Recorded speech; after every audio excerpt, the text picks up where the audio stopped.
আজকের এই ভিডিওতে আমরা দেখব কিভাবে একটা চমৎকার ফুটার ডিজাইন করতে হয়। সো এক্ষেত্রে আমরা একটা ডকুমেন্টে চলে আসছি মাইক্রোসফট ওয়ার্ডে। সো এক্ষেত্রে দেখুন যে আমাদের একটা শীট এখানে আমি তৈরি করেছি। সো আমি চাচ্ছি যে এখানে চমৎকার একটা ফুটার তৈরি করতে।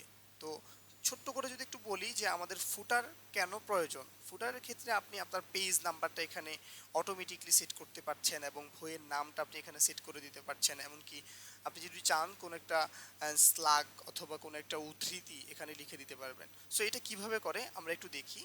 এইদিকে দেখুন উপরে যে অপশনগুলো দেখা যাচ্ছে এখান থেকে আপনাকে ইনসার্ট মেনুতে ক্লিক করতে হবে, দেন আপনাকে ফুটার অপশনটাতে ক্লিক করতে হবে। করার পর দেখুন এই যে ৩ নাম্বারের যে অপশনটা রয়েছে, অপশনটা আমি সিলেক্ট করে নিলাম। দেখুন এখানে কিন্তু আমার ২ টা অপশন চলে এসেছে।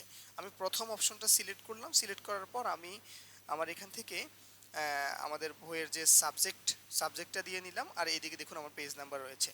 সো দেখুন আমার এখানে অনেকগুলো পেজ রয়েছে, এই দিকে দেখা যাচ্ছে যে আমাদের কতগুলো পেজ রয়েছে। আমার এখানে ১০৮টা পেজ রয়েছে। দেখুন আমার কিন্তু প্রত্যেকটা পেজে ডিজাইন হয়ে গেছে। জাস্ট আপনার যখন এভাবে ফুটারটা ডিজাইন করা হয়ে যাবে, আপনি জাস্ট এই যে ক্লোজ হেডার এই অপশনটাতে ক্লিক করে দিবেন। ওকে, চমৎকার।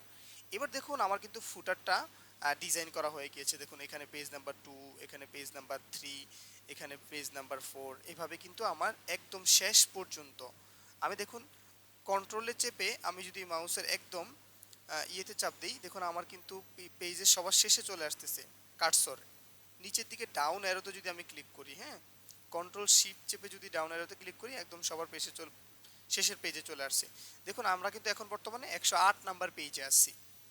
সো আজকে আমরা ছোট্ট করে শিখলাম যে কিভাবে একটা ফুটার ডিজাইন করতে হয়। আবারও বলে রাখি, ফুটারটা ডিজাইন করার জন্য আমাদেরকে ইনসার্ট ট্যাবে আসতে হবে, ইনসার্ট মেনুতে আসতে হবে, মেনুতে আসার পর আমাদেরকে ফুটার অপশনে ক্লিক করতে হবে, করার পর আমাদের এখান থেকে পছন্দ মতো একটা টেমপ্লেট নিতে হবে। জো সো আপনি যদি চান যে না আপনি শুধুমাত্র পেজ নাম্বারটা দেখাবেন, তাহলে আপনি এরকম একটা নিতে পারেন। হ্যাঁ, জাস্ট এই যে এখানে ১০৮ সবগুলোতে পেজ নাম্বারটা থাকবে। এখন আপনি যদি চান যে না আপনার পেজ নাম্বারটা আপনি মাঝখানে রাখবেন, সেটা আপনি রাখতে পারবেন। দেখেন এই যে এখানে পেজ নাম্বার বটমের মাঝখানে রাখবেন। সো আপনার কিন্তু পেজ নাম্বারটা মাঝখানে আপনি রাখতে পারছেন। হ্যাঁ, তো এইভাবে আপনারা ফুটার ডিজাইন করতে পারবেন। তো আজকের মতো এতটুকুই, ধন্যবাদ।